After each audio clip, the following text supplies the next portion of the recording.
Right, கண்களை மூடி செபித்து ஆண்டவருடைய வார்த்தைக்குள்ளே போகலாம். ஏனென்றால் வேத வசனம் எப்பொழுதுமே நம்மை தேற்றுகிறதாய் இருக்கிறது. வேத வசனம் மிகவும் முக்கியமானதாய் இருக்கிறது. இன்றைக்கு உலகம் முழுதும் மரித்த இயேசுவை அல்லது சிலுவையில் அறைந்த இயேசுவை கொண்டாடி கொண்டிருக்கும் பொழுது நீங்களும் நானும் அவர் மரித்தது நல்லது, உனக்காக எனக்காக மரித்தது நல்லது என்று நாம் பேசிக்கொண்டிருக்கிறோம். ஒருவேளை இதுக்கு முன்னாடி பேசினவங்கெல்லாம் அவங்கவுங்க வேதத்திலேருந்து ஒரு காரியத்தை பேசியிருப்பார்கள். ஆனால் உண்மையில் என்னவென்றால் அவர் மரிக்கவில்லை என்றால் நீயும் நானும் இங்கே இருந்திருக்க மாட்டோம். அதுதான் உண்மையான காரியம். உன்னை என்னையும் பேர் சொல்லி அழைத்தவர், சாபங்களிலிருந்து நீக்கினவர், கடினமான சூழ்நிலைகளிலிருந்து நீக்கினவர், மிகவும் உடைந்த நிலையிலிருந்து கரம் பிடித்து தூக்கி ஏந்தி சுமந்து வழி நடத்துகிறவராயிருக்கிறார். அப்படிப்பட்ட தேவன் இன்றைக்கு ஒருவேளை உலகத்தின்படி கொண்டாடி கொண்டிருந்தாலும் வாழ்நாள் முழுதுமாய் நினைவு கூற வேண்டிய ஒரு நாளாயிருக்கிறது. அவர் மரித்தது எனக்காக, அவர் மரித்தது உனக்காக, நம்முடைய பாவத்திற்காக, நம்முடைய சாபத்துக்காக மரித்து எல்லாவற்றிலும் ஜெயங்கண்டார் என்பதை நினைவு கூர்ந்து கொண்டே இருக்க வேண்டும். ஒவ்வொரு நாளும் நினைவு கூற வேண்டும். அதை மறந்து விட்டோம் என்றால் நிச்சயமாகவே நீங்களும் நானும் ஆண்டவரை பின்பற்றவே முடியாது. ஹல்லேலூயா, ஹல்லேலூயா, ஹல்லேலூயா, ஹல்லேலூயா, ஹல்லேலூயா, ஹல்லேலூயா, ஹல்லேலூயா. உயரமும் உன்னதமான சிங்காசனத்தினில் வீற்றிருக்கும், உயரமும் உன்னதமான சிங்காசனத்தினில் வீற்றிருக்கும், சேனைகளின் கர்த்தராகிய ராஜாவை உன் கண்கள் காணட்டும். சேனைகளின் கர்த்தராகிய ராஜாவை என் கண்கள் காணட்டும். சேனைகளின் கர்த்தர் பரிசுத்தர், சேனைகளின் கர்த்தர் பரிசுத்தர், சேனைகளின் கர்த்தர் பரிசுத்தர், பரிசுத்தர் பரிசுத்தரே, பரிசுத்தர் பரிசுத்தரே. உயரமும் உன்னதமான சிங்காசனத்தினில் வீற்றிருக்கும், உயரமும் உன்னதமான சிங்காசனத்தினில் வீற்றிருக்கும், சேனைகளின் கர்த்தராகிய ராஜாவை என் கண்கள் காணட்டும். சேனைகளின் கர்த்தராகிய ராஜாவை என் கண்கள் காணட்டும். சேனைகளின் கர்த்தர் பரிசுத்தர், சேனைகளின் கர்த்தர் பரிசுத்தர், சேனைகளின் கர்த்தர் பரிசுத்தர், பரிசுத்தர் பரிசுத்தரே, பரிசுத்தர் பரிசுத்தரே. இந்த அருமையான வேலையை நம்மளுடைய கண்கள் பரிசுத்தராய் இருக்கிறவரை காணும்போது நீங்களும் நானும் பரிசுத்தமாக்கப்படுகிறவர்களாய் இருக்கிறோம். அன்பின் பரலோக பிதாவே, இந்த நாளிலே நீர் எங்களோடு பேசும்படியா, உம்முடைய வசனம் எங்களுக்குள்ளே கிரியை செய்யும்படியா எங்களை நாங்கள் தாழ்த்துகிறோம், ஒப்பு கொடுக்கிறோம். இயேசுவே நாமத்தில் பிதாவே, ஆமென்.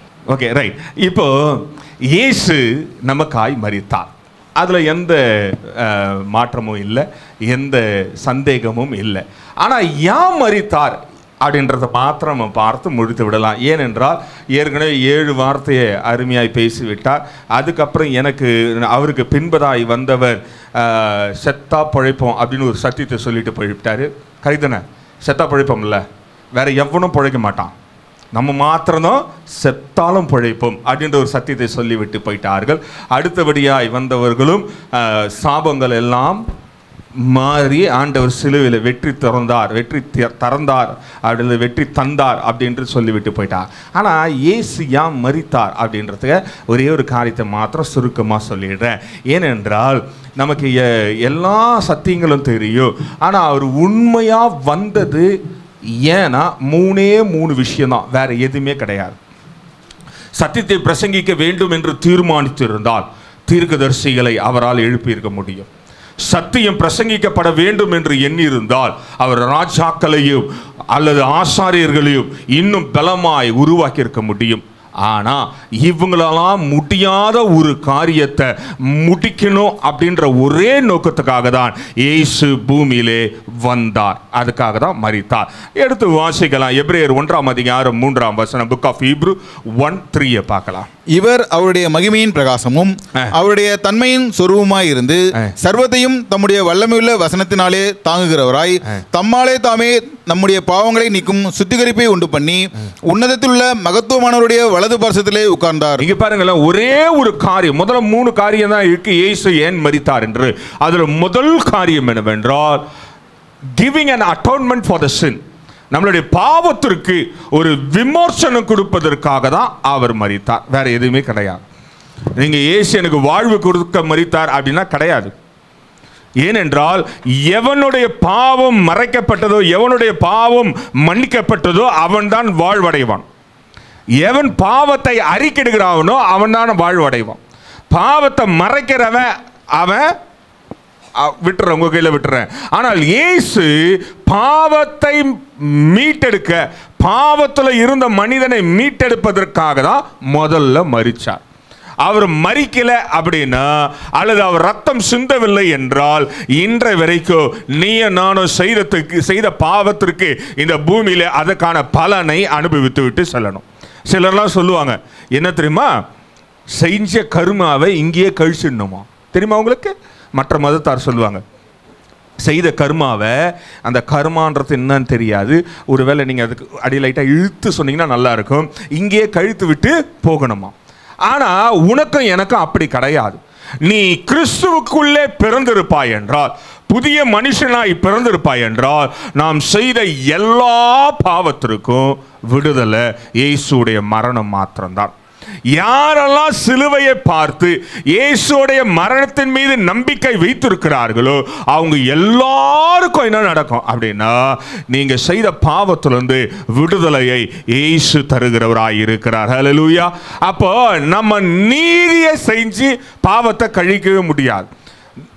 மற்ற காரியங்கள்லாம் பார்ப்பீங்க அப்படின்னா, இங்கேருந்து நீங்கள் ஒரு 400 கிலோமீட்டர் கிழக்கு டவுன் சவுத்தில் நடந்து போனீங்கன்னா பாவத்தை கழித்து விடலாம் என்று எண்ணுவார்கள். அல்லது இங்கேருந்து 150 கிலோமீட்டர் இந்த பக்கம் மேலே போனால் பாவத்தை கழித்து விடலாம் என்று எண்ணுவார்கள். கொடுக்குறவங்க எல்லாம் முளைக்கிறத தான் கொடுப்பாங்க.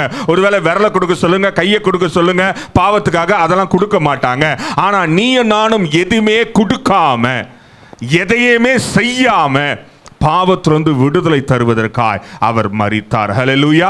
அப்போ ரொம்ப முக்கியமான காரியம் என்ன தெரியுமாங்க, எந்த பாவத்துக்காக ஆண்டவர் நமக்காய் மரித்தார்னா எல்லா பாவத்துக்காகவும் மன்னித்தார். அவர் மறிக்கல அப்படின்னா நிச்சயமாகவே நமக்கு பாவ விமோச்சனம் வந்திருக்காது. அதில் இன்னொரு வசனத்தை வாசிக்கலாம். கொலோசியர் 1:14 வாசிக்கலாம். கொலோசியர் 1:14. குமாரனாகிய அவருக்குள் அவருடைய ரத்தத்தினாலே பாவ மன்னிப்பாகிய மீட்பு நமக்கு உண்டாயிருக்கிறது. இங்க பாருங்களேன், குமாரனுடைய ரத்தத்தினால தான் பாவ மன்னிப்பு நமக்கு உண்டாயிருக்கு, வேற யாருடைய பாவ ரத்தத்தினால அல்ல. ஒருவேளை பேதுரு மரித்தான் அல்லது தோமா இங்க வந்து மரித்தார்.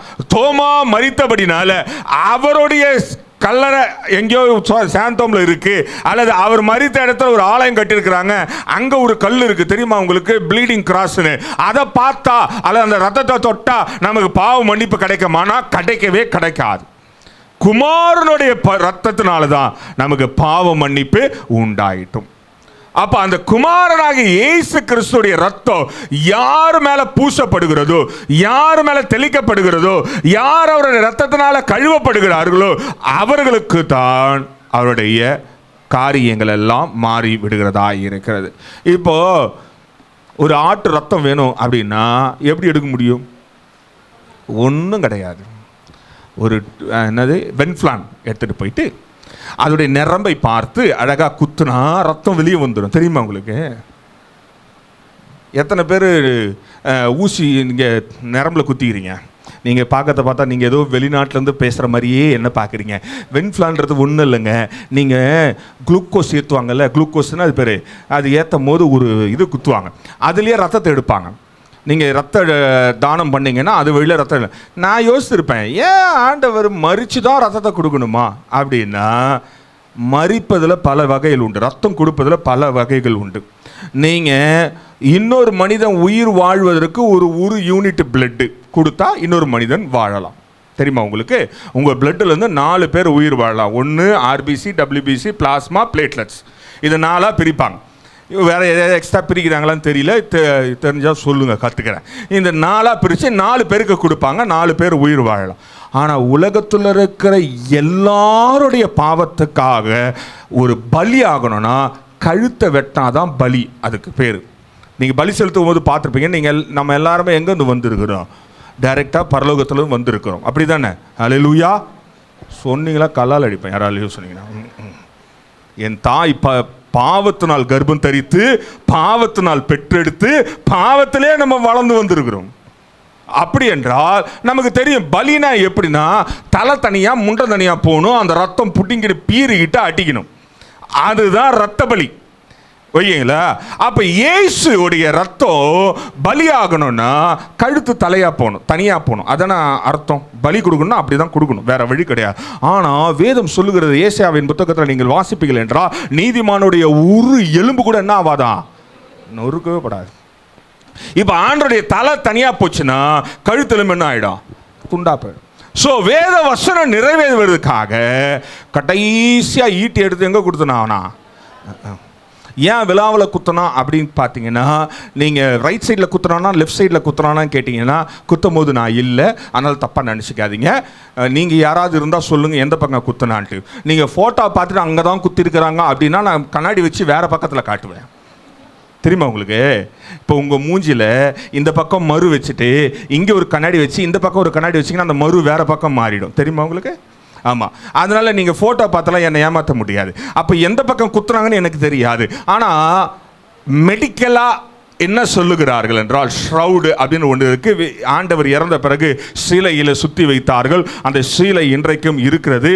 அந்த சீலையில் எடுக்கப்பட்ட அந்த விழாவில் குத்தப்பட்ட காயத்தோடைய அந்த பிரிண்ட் என்ன சொல்லுகிறதுனா, அவருடைய லெஃப்ட் சைடில் தான் குத்தி இருக்கிறாங்க அப்படின்றாங்க. ஏன் லெஃப்ட் சைடில் குத்துனாங்க, ரைட் சைடில் ஏன் குத்தலை அப்படின்னா, ரைட் சைடில் மனிதனுக்கு என்னெல்லாம் இருக்குது அப்படின்னு பார்த்தீங்கன்னா, there is an anatomy of the science of the MBBS of the doctor உங்களுக்கு சொல்லித்தரேன், கேட்டுங்க. என்ன தெரியுமா? ரைட் சைடில் லிவர் இருக்குது, லிவருக்கு மேலே லங்ஸ் இருக்குது, அது கீழே ஒரே ஒரு கிட்னி இருக்குது, கொடுத்தீங்கன்னா சர்ச்சு கட்டுவேன், அது கீழே கால் எலும்பு இருக்குது. ஓகேங்களா? ஆனால் லெஃப்ட் சைடில் என்ன இருக்குன்னா, ஹார்ட் இருக்குது, அது கீழே ஸ்ப்ளீன் இருக்குது, அது கீழே கால் பிளட் இருக்குது, அது கீழே ஒரு கிட்னி இருக்குது, அதையும் கொடுத்தா சர்ச்சு கட்டுவேன். நீங்கள் எதை கொடுத்தாலும் சர்ச்சு கட்டுவேன். கிட்னி தான் வேணும், வேறு எதுவுமே வேணாம். அப்போது லிவரில் குத்தினா என்ன ஆகும் அப்படின்னா, லிவரை 8 பார்ட்டாக வெட்டினாலும் மனுஷன் உயிரோடு இருப்பான். தெரியுமா உங்களுக்கு? தெரியலன்னா போய் படித்து கொள்ளுங்க. லிவரை 8 துண்டாக எடுத்து ஒரே ஒரு துண்டு ஒரு மனுஷனுக்குள்ள வச்சா 7 மனிதர்கள் இன்னும் உயிரோடு வாழ்ந்து கொண்டு இருப்பார்கள் அந்த லிவரில். ஆனால் கால் பிளாடரு, கிட்னி அல்லது அதுக்கு மேலே இருக்க ஸ்ப்ளீனு ஒன்று தான் இருக்கும். அது டேமேஜ் ஆயிடுச்சுன்னு வச்சுங்களேன், சோலி முஞ்சிடுச்சுன்னு அர்த்தம்.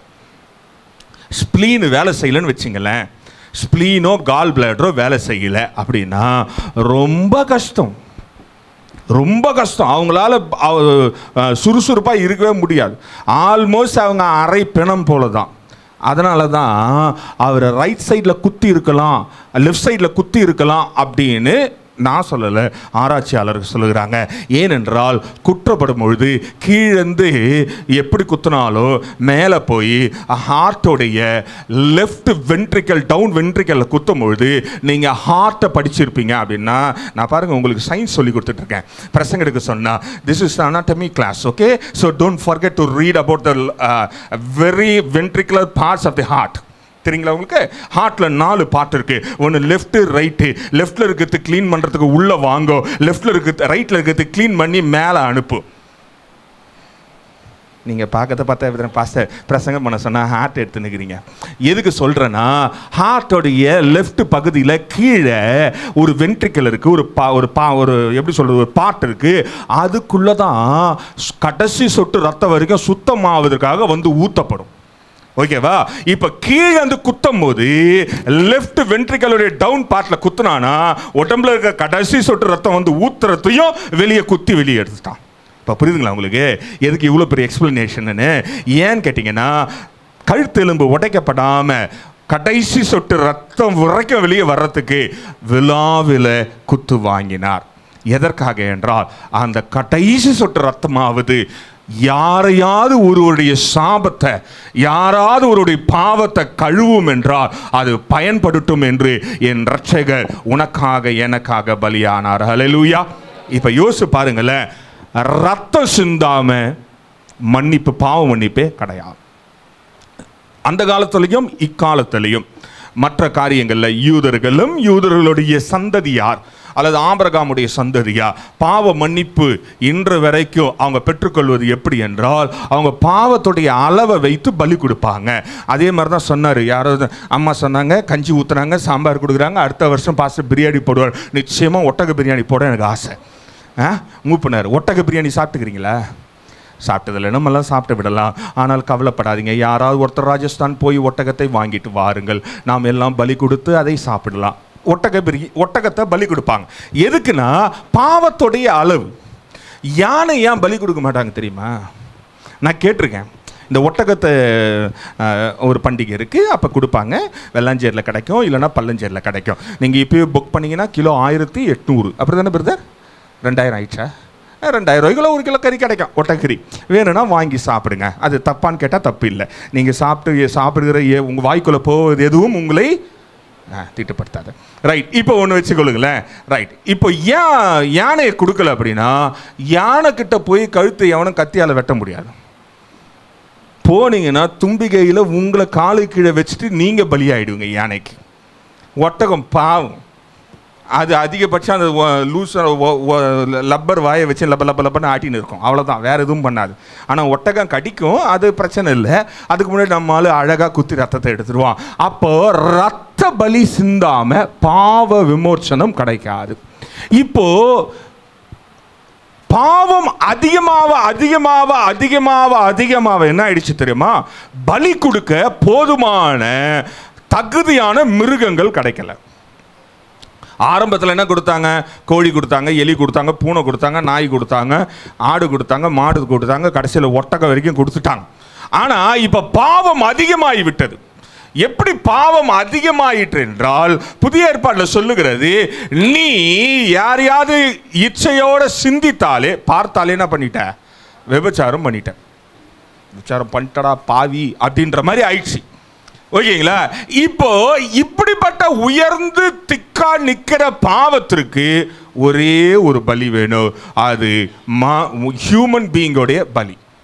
இந்த ஹியூமன் பீயிங் எல்லாருடைய காரியத்தையும் இப்போ எனக்காக அருமையான ஸ்டீஃபன் பிரதரை பிடிச்சி வெட்டி அவருடைய பலியை குத்துற முடியுமானா? முடியாது. ஏன் கேட்டீங்கன்னா, அவரும் மாசற்றவராய், கரையற்றவராய், குற்றமற்றவராய் இருந்தால் தான் அவரை நான் பலி கொடுக்க முடியும். தெரியுமா உங்களுக்கு?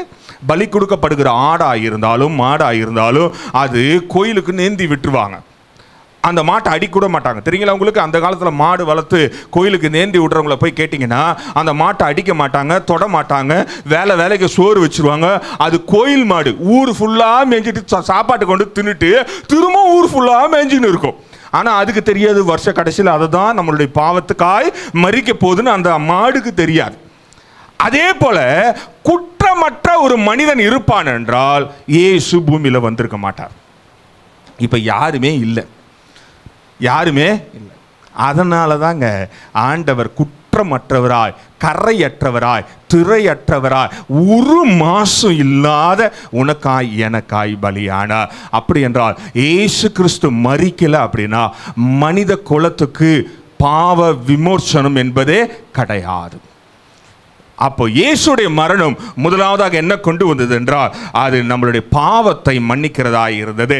இரண்டாவது ஒரு காரியத்தை பார்க்கலாம். எபேசியர் 2:17 வாசிக்கலாம். புக் ஆஃப் ஈப்ரூஸ் 2:17 பார்க்கலாம்.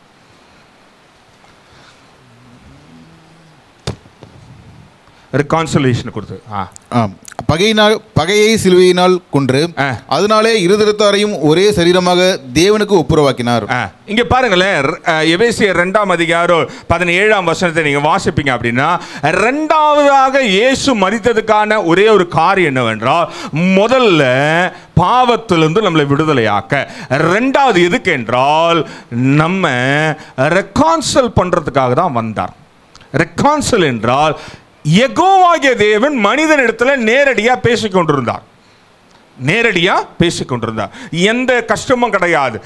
மனிதனை நோக்கி பார்க்கும்பொழுது, பூமியை நோக்கி பார்க்கும்பொழுது அதில் யார் உத்தமனாய் ஆண்டவருடைய பார்வையில் தெரிந்தானோ, அவன் மோசேவா இருக்கட்டும், ஏனோக்கா இருக்கட்டும், சங்கீதக்காரன் தாவீதா இருக்கட்டும், சாலமான யார் உத்தமனாய் தெரிந்தாலும் ஆவியானவர் அல்லது யெகோவாகிய தேவன் நேரடியாக தீர்க்கதரிசி மூலமாகவோ அல்லது நேரடியாகவே பேசிக்கொண்டிருந்தார்.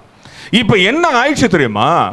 இந்த தாவீது ரொம்ப நல்லவன், நல்லா பேசிக்கினே இருந்தார், நல்லா பாட்டு எழுதி கொண்டே இருந்தான், ஆண்டவரை வனாந்தரத்தில் இருந்த வரைக்கும் புகழ்ந்து கொண்டே இருந்தான். ஆண்டவர் நம்பி ஏமாந்து ராஜாவாக்கிட்டார். தெரியுமா உங்களுக்கு?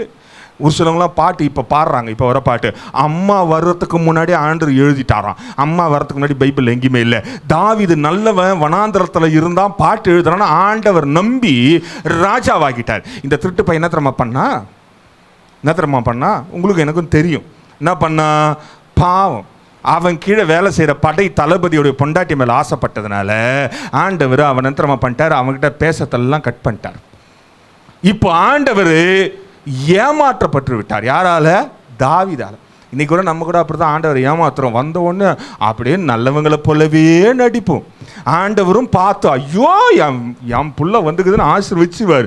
வாங்கின அடுத்த செகண்ட் அவருக்கே டாட்டா கட்டு போயிடும். அவருக்கே. இப்போ இதே மாதிரிதான் எல்லா தீர்க்கதரிசிகளுக்கு இருந்த ராஜாக்களும் ஆண்டவருக்கு விரோதமாய் செயல்பட்டார்கள். கடைசியில் ஆண்டவர் பார்க்கும் பொழுது மனிதன் எங்கேயோ போயிட்டான். மனிதன் பாவத்துடைய உச்சத்துக்கு போய்விட்டான். பாவத்துடைய உச்சம் என்றால் அதில் எப்படி சொல்லுது? வேதத்தில் இந்த ராஜாக்களும் அல்லது சில தீர்க்கதரிசிகளும் அல்லது ஆண்டவரால் அபிஷேகம் பண்ணப்பட்ட சிலர் செய்த காரியங்கள் ஆண்டவருக்கு ஒப்பவே இல்லை.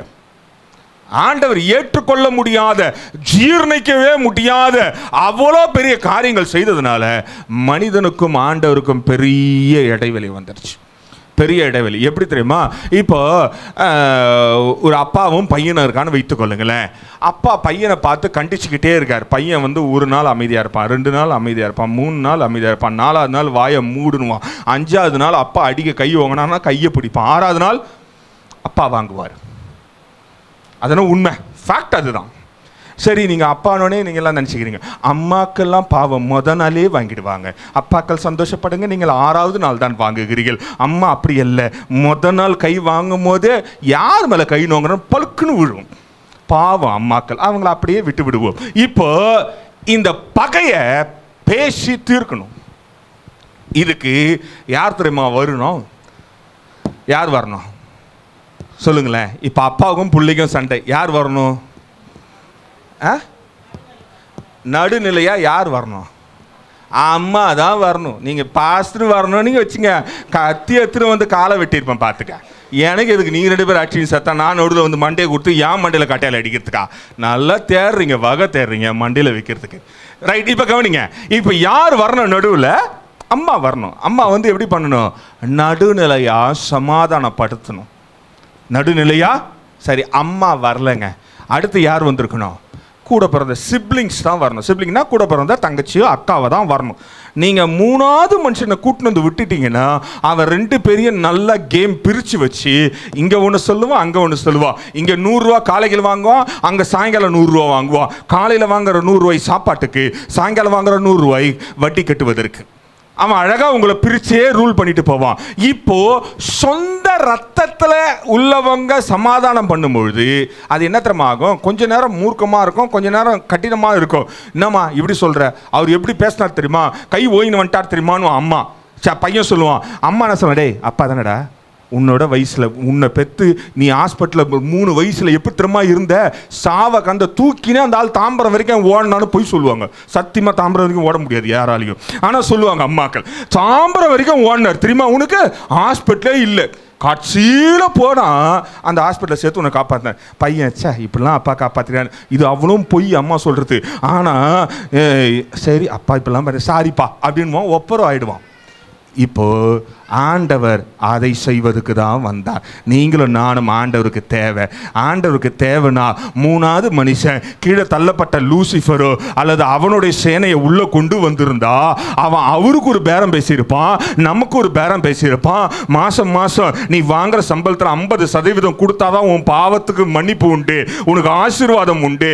நீ வீடு கட்டினா அதில் ஒரு ரூம் மேல் வீட்டாரை எனக்கு கொடுத்துடணும், யாருக்கு எனக்கு குத்துணும் அப்படின்னு பேரம் பேசியிருப்பான். இந்த பேரமே வரக்கூடாதுன்றதுக்காக தான் இயேசுவே நம்மை கொண்டு போய் பிதாவிடத்தில் சேர்ப்பதற்கு சொந்த ரத்தத்திலிருந்து மகனை அனுப்பினார். அப்போ இயேசு பூமியில் வந்து மரித்ததுக்கான 2வது காரணத்திரமா ரிகான்சில் பண்ணுவதற்கு, சேர்ப்பதற்கு, உன்னை என்னையை கொண்டு போய் பிதாவிடத்தில் சேர்ப்பது தான் அவருடைய மரணத்துடைய அடையாளமாக இருக்கிறது. 3வது ஒரு காரியம் இருக்குது. 1 யோவான் 2ஆம் அதிகாரம் 2ஆம் வசனத்தில் வாசிக்கலாம். 1 யோவான் 2:2. நம்முடைய பாவங்களை நிவர்த்தி செய்கிற கிருபாதார பலி அவரே, நம்முடைய பாவங்களை மாத்திரமல்ல சர்வலோகத்தின் பாவங்களையும் நிவர்த்தி செய்கிற பலியாய் இருக்கிறார். அப்படியே 4:10 வாசிருங்க 1 யோவான்லயே. நாம் தேவனிடத்தில் அன்பு கூர்ந்ததினால் அவர் நம்மிடத்தில் அன்பு கூர்ந்து நம்முடைய பாவங்களை நிவர்த்தி செய்கிற கிருபாதார பலியாக நம்முடைய குமாரனை அனுப்பினதாலே அன்பு உண்டாயிருக்கிறது. இங்க பாருங்களேன், 3வது காரியம் என்ன தெரியுமாங்க, ஆண்டவர் சிலுவையில் மரித்து ஜீவனை விட்டதுக்கு காரணம் என்னவென்றால் 3வது முக்கியமான காரியம்னா he had a proposed plan for us. உனக்கும் எனக்கும் ஒரு அழகான திட்டத்தை நிறைவேற்றுவதற்காக தான் அவர் செத்தார் அல்லது மரித்தார் அல்லது குலையை உண்டார் அல்லது சிலுவையில் அறையப்பட்டார். நீங்கள் எப்படி வேணால் எடுத்துக்கொள்ளுங்க, ஆனால் ரத்தம் தான் முக்கியம். இப்போ 3வது காரியம், முதல்ல பாவத்திலிருந்து விடுதலை தருவதற்காக குமாரனுடைய ரத்தம் வேண்டும் என்பதற்காகவே மரித்தார். வேற எந்த ரத்தமோ நம்மளை கழுவி சுத்திகரிக்க முடியாது. 2வது கேப் ஆகிவிட்டது, அந்த கேப்பை நிவர்த்தி செய்வதற்கு 3வது மனுஷன் எவனும் வரக்கூடாது அல்லது நியாய பிரமாணம் வந்து விடக்கூடாது, ஆசாரியன் உள்ள வந்து போதித்து விடக்கூடாது அல்லது எவனா ஒருத்தன் ஏமாத்தி இதுதான் வழி ஆண்டவரிடத்தை சேரணும் ஏமாற்றக்கூடாது என்பதற்காக அவர் மரித்தார் என்று நாம் பார்க்கிறோம். 3வது உனக்கும் எனக்கும் திட்டத்தை தொடங்குவதற்காகவே அவர் மரித்தார். என்ன திட்டம் தெரியுமா? நீ அவரை நேசிப்பதற்கு முன்பதாகவே உன்னை நேசித்தார் என்ற காரியத்துக்காகவே மரித்தார். வேற எதுவுமே கிடையாதுங்க. God wants to show his love. இப்போ ஒன்றும் இல்லை, ஒரு 2 பேர் வாலிப வயதில் விரும்புகிறாங்கன்னு வச்சிங்களேன், அவங்களுடைய உச்சக்கட்ட அன்பு எப்படி வெளிப்படுத்துவாங்க, எப்படி காட்டுவாங்க? கையை அறுத்துக்குவாங்க, காலை அறுத்துக்குவாங்க, ஆனால் கழுத்தை மட்டும் அறுத்துக்க மாட்டாங்க. பார்த்துக்கிறீங்களா? நானும் நிறைய கவுன்சிலிங்கில் கேட்பேன், ஏன் தம்பி கையெல்லாம் இவ்வளோ கோடு காணும், ஒரு ஆள் வெளியே போயிட்டார், ஏன் தம்பி கையெல்லாம் இவ்வளோ கோடுன்னுவேன். இல்லைங்க, அவன் அன்பை காட்டுவதற்கு இங்கே அர்த்த ஒரே ஒரு கோடு, இந்த இடத்துல கரோட்டிட் ஆர்டரின்னு ஒன்று இருக்குது, அந்த இடத்துல போட்டிருந்தீங்கன்னா இன்றைக்கு நான் வந்து 1 மணி நேரம் உங்க கூட பேச வேண்டிய அவசியம் இல்லாமல் இருந்திருக்கும். கரெக்ட் தானே? எதுக்கு அப்படின்னா அன்பை வெளிப்படுத்துவதற்கு ரத்தத்தை வெளிப்படுத்தணும். அதுதான் அன்பை வெளிப்படுத்த முடியும். தெரியுமா உங்களுக்கு? நீங்கள் என்ன வேணால் பாருங்களேன், இந்த இப்போ கை தூக்க சொல்ல மாட்டேன், இந்த லவ்வோடைய உச்சக்கட்டம் பார்த்தீங்க வச்சிங்களேன், லவ் பண்ணுறவங்கள ரத்தத்தில் லெட்டர் எழுதுவாங்க. அன்பே என் ரத்தத்தினால் எழுதுவேன், சத்தியமாக அது கோழி ரத்தம், நம்பாதீங்க. ரெட்டிங்கெல்லாம் தெரிஞ்சிடும். கோழி கடையில் போய் இல்லை ஆட்டுக்கடையில் போய் ரத்தத்தை வாங்கிட்டு வந்து இல்லை பாவப்பட்ட ஒரு கோழியை அடித்து அந்த ரத்தத்தில் எழுதி நம்மளை ஏமாற்றுவாங்க. நம்பிடாதீங்க, ஓகேங்களா? ரத்தத்தினால எழுதும்பொழுது அதை படிக்கிற எந்த தரத்தாக இருந்தாலும் நமக்காக ரத்தத்தையே எழுதிக்கிறாங்க நம்பி ஏமாந்து தலையை கொடுப்பாங்க. அதுக்கப்புறம் தான் தெரியும் தலை மாட்டிய இடம் வேற இடகுடமான இடமா இருக்கும்.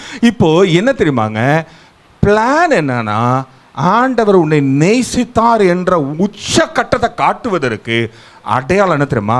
ரத்தத்தை காட்டணும். ஒரு இடத்துல ரத்தத்தை காட்டிவிட்டால் அவன் எவ்வளோ பெரிய ஆளாக இருந்தாலும், நீங்கள் எவ்வளோ பெரிய டாக்டர் சர்ஜனாக கூட இருக்கட்டுங்கம்மே, பெரிய சர்ஜன், ஓப்பன் ஹார்ட் சர்ஜன்லாம் பார்த்துருக்கீங்க வச்சுங்களேன். இருக்கிறதுல ரொம்ப ஈஸியான சர்ஜரி சி செக்ஷன் தான். நீங்கள் அதனால் நான் சி செக்ஷன் டாக்டரை பார்த்துருக்கேன்னா அது ரொம்ப ஈஸியானது, நான் கூட பண்ணிருவேன் கத்தி கையில் ஊற்றா. இப்போ இருக்கிறதுல ரொம்ப டஃபஸ்ட் சர்ஜரினா நியூரோ சர்ஜரி இல்லை ஓப்பன் ஹார்ட் சர்ஜரி தான். இதை பண்ணுற டாக்டர் கூட பொறுமையாக பண்ணிக்கிட்டே இருப்பான். திடீர்னு ஏதாவது ஒரு ஆர்டரியை கட் பண்ணிவிட்டு ரத்தம் புட்டிங்கன்னு வச்சு வச்சுங்களேன், அவன் 2 செகண்ட் அமைதியாக நின்றுவான். அவன் எத்தனை சர்ஜரி பண்ணியிருந்தாலும். ஏன் தெரியுமா? முதல்ல அவன் மைண்டில் வர்றது இந்த பிளட்டை எப்படி நான் நிறுத்துவேன். ஏன் தெரியுமா? ரத்தம் ஒரு மனிதனுடைய வாழ்க்கையை அப்படியே தடுமாற வைக்கும். நீங்கள் எவ்வளோதான் தைரியசாலியாக இருந்தாலும் ரோட்டில் ஒரு ஆக்சிடெண்ட்டை பார்த்துட்டீங்க வச்சுங்களேன், அந்த ஆக்சிடென்ட் நல்லா இருக்கிற வரைக்கும் ஒன்றும் பிரச்சனை இருக்காது. அது குழா ரோட்டில் இருந்தால் ஒரு செகண்ட் நமக்கு யோசிப்போம், பார்க்கணுமா அப்படின்னு தோணும். தெரியுமா உங்களுக்கு? அதையும் மீறி மூப்பர் சொன்னதை போல சில இருதயங்கள் கல்லாகவே இருக்கும் என்றால் சிலர்லாம் யோசிப்பாங்க, என்ன கறி, மனுஷன் கறி என்ன டேஸ்ட்டாக இருக்கு பார் அப்படின்னு ரோட்டில் பார்க்குறவங்களாம் இருக்கிறாங்க. அவங்களாம் மனுஷன் ஜாதியே கிடையாது. தெரியுமா உங்களுக்கு? அவங்களாம் வேறு ஜாதி. அவங்களாம் ப்ரெடிக்டர் என்று சொல்வார்கள், அல்லது மிருகத்தை கொலையாடி தின்றது, வெறித்தனமாக வேட்டையாடி தின்ற அவங்க ஜாதி. விட்டுருங்க. அப்போ மனுஷன் ரத்தத்தை பார்க்கும்பொழுது ஒரு கலக்கம் உண்டாகும். அதனால தான் ஆண்டவர் தெரியுமா, என் அன்பு மொத்தத்தையும் காட்டுவதற்கு என்னுடைய திட்டம் என்னன்னா, நான் அன்பாக இருக்கிறேன், வேற எதுவுமே இல்லைங்க. இயேசு அன்பாக இருந்ததை போல தான் நீங்களும் நானும் அன்பாக இருக்க சொல்லி தான் வேதவாசம் சொல்லுது. நீங்கள் எந்த மதத்தினராக எடுத்தாலோ அல்லது எந்த நம்பிக்கை உள்ளவராக எடுத்தாலோ அவங்களுடைய மைய சென்டர் பாயிண்ட் என்ன தெரியுமாங்க? அன்பு தான். வேற எதுவுமே கிடையாது. அன்பை தவிர வேற எதுவுமே கிடையாது. So God wants to show his plan towards the love. அவர் அன்பாய் இருக்கிறார் என்ற திட்டத்தை வெளிரங்கமாய் காட்டுவதற்கு ரத்தத்தை சிந்தறத வர வழியே தெரியல. ஏன்னா அதுக்கப்புறம் ஒரு மனிதன் நம்பாமல் இருக்கவே முடியாது. நீங்கள் வேணால் ஒன்று பண்ணி பாருங்கள். திருமணமாக இருந்தாலும் பரவாயில்ல, நீங்கள் ரத்தத்தை எடுத்து உங்கள் கணவனுக்கு மனைவிக்கு ஒரு கடிதம் எழுதி கொடுத்து பாருங்களேன். அந்த கடிதம் அவர்களை தூங்கவே விடாது. அந்த அன்பு அவ்வளோ பயங்கரமாக வெளிப்படுத்துறதா இருக்கும். அதுக்காக வேணால் போகும்பொழுது இன்றைக்கு கிடைக்காது. ஈஸ்வர் அன்றைக்கு காலையில் ஆலயம் முடிந்த பிறகு ஆட்டு ரத்தம் கடையில் இருக்கும், வாங்கி கொண்டு சிரிஞ்சில் ஏற்றி அது நுனியில் ஒரு 4 நூலை சேர்த்து கொண்டு அழகாக எழுதி பாருங்கள். காரணம் என்னவென்றால் அன்பை வெளிப்படுத்துவதற்கு ரத்தத்தை தவிர வேறு எதுவுமே ஈடு ஆகவே ஆகாது. அப்படி என்றால் என் இரட்சகர் அன்பை காட்டுவதற்காகவே அவர் மரித்தார் என்று நாம் பார்க்கிறோம். நான் 3 காரியத்தையும் சொல்லிட்டேன். முதல்ல பாவத்திலிருந்து நம்மை விடுதலையாக்க ரத்தம், குமாரனுடைய ரத்தம் தான் வேணும். ரத்தம் வேணும் இல்லை, குமாரனுடைய ரத்தம் தான் வேணும். அப்போ இயேசு மரித்ததுனால தான் நமக்கு பாவத்துடைய விடுதலை. 2வது நம்ம பார்த்தோம், உன்னை என்னைய பிதாவிடத்துல சேர்ப்பது தான். பிதாவிடத்துல எப்போ திரும்ப நம்ம போய் சேருவோம்? நீங்கள் இன்னைக்கு சத்தா நாளைக்கு போயிடுவான்லாம் கிடையாது. நியாய தீர்ப்பு நாள் முடிந்த பிறகுதான் நீ நானும் பிதாவிடத்துல போகும். அது வரைக்கும் அவர் கிட்ட கூட போக முடியாது. அப்ப 3வது காரியம் என்னவென்றால் அவருடைய திட்டமானது பிதா அன்புள்ளவர், பிதா அன்பா இருக்கிறார், இயேசுவும் அன்பா இருக்கிறார் என்பதை காண்பிக்க தன்னுடைய ரத்தத்தை சிந்தினார் என்று நாம் பார்க்கிறோம். அருமையான விசுவாசிகளாக இருக்கிற நீங்களும் நானும் ஒன்று நினைவு கூறணும். தெரியுமாங்க? இயேசு மரித்தது எனக்காக உனக்காக, வேற யாருக்கும் இல்லை. அவர் மரிக்கலை அப்படின்னா அவருடைய அன்பு நமக்கு தெரிஞ்சிருக்காது, அன்பின் விலை தெரிஞ்சிருக்கார், அன்புடைய மதிப்பு தெரிஞ்சிருக்கார், அன்பை நம்மளால் வெளிப்படுத்திருக்க முடியாது, அவரை ஆராதித்திருக்க முடியாது. அதே போல இன்றைக்கு ஏற்கனவே ஐயா சொன்னது போல திருச்சிலை திறக்கப்பட்டிருக்கிறது. இன்றைக்கும் தேவாலயங்கள் இருக்கிறது, தேவாலயத்தில் திருச்சிலைகள் இருக்கிறது. இது தேவாலயம் கிடையாது, இது நம்ம கூடி ஆராதிக்கிற திருச்சபை, அவ்வளோதான். தேவாலயம் வேற, திருச்சபை வேற. அப்படி என்றால் இன்றைக்கும் தேவாலயத்துக்குள்ள மகா பரிசுத்த ஸ்தலத்துக்குள்ள ஆசாரியனை தவிர வேற யாரும் போக முடியாது. இன்றைக்கும் இருக்கிறது. மற்றபடி நீங்கள் சுற்றி பார்க்குறதுனா போய் சுற்றி பார்க்கலாம், பிரகாரம் வரைக்கும் போகலாம், அல்லது பரிசுத்த ஸ்தலம் வரைக்கும் போகலாம். ஆனால் உனக்கு எனக்கு அப்படி அல்ல. திருச்சிலை கிழிந்து ஆண்டவர் நேரடியாகவே நம்மோட பேசுகிறவர், நேரடியாக நம்மோட உறவு வைத்து கொள்ளுகிறவர். இன்றைக்கு பரிசுத்தாவியான நம்மோடு பேசுகிறார் என்றால் அது இயேசுடைய மரணம் அன்றி வேற எதுவுமே கிடையாது. ஆதியில எப்படி யெகோவாகிய தேவன் மனிதரிடத்துல பேசினாரோ அதே போல இன்றைக்கு நம்மோட பேசுகிறார் என்றால், பரிசுத்தாவினார் மூலமா பேசுகிறார் என்றால், அது இயேசுடைய மரணம் அன்றி வேற எதுவுமே கிடையாது. அப்படி என்றால் இருந்த இடத்துல கண்களை மூடி, அவர் மரிக்கல அப்படின்னா நீயும் நானும் பாவ விமோசனம் அடையவே முடியாது. அவர் மரிக்கல அப்படின்னா நீயும் நானும் ஆண்டவரிடத்துல பேசுவது போய் சேராது, அவர் பேசுவது நமக்கு சேராது. அவர் மரிக்கல அப்படின்னா இருதயத்தில் அன்பு என்பதே இருக்காது. அப்படி என்றால் அப்படிப்பட்ட அன்பு வெளிப்பட்டது இந்த நாளாக இருக்கிறது. இந்த நாள் என்றால் இன்றைக்கு நீ நானும் ஆராதனைக்கு வந்திருக்கிற நாள். இந்த 29 மார்ச் நான் சொல்லலை, இயேசு மரித்த நாள்.